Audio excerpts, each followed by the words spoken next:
เรื่องมาพีฟวนเคยเห็นบ่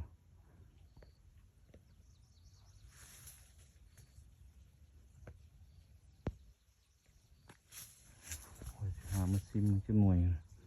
หาหน่วยซุบๆแดงๆนั่นขี่เรือมาเหมือนตกปลาคือเก่ามาหาตอครับมีทั้งตอทั้งหลายอย่างมีนกกับยิงนกเส้นหาตอมันด้วย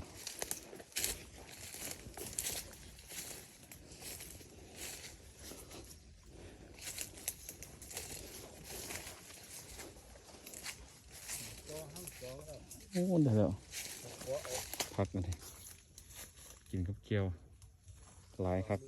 พักบินต่อมือสองวะโอ้เขาคือตาดีแต่ว่ามันกอหังหรอบ่ที่จะปลูกฟาร์มบ่ได้บ่มีหมากมีผลทั้งสิ้นใครเอาเครื่องใครบ่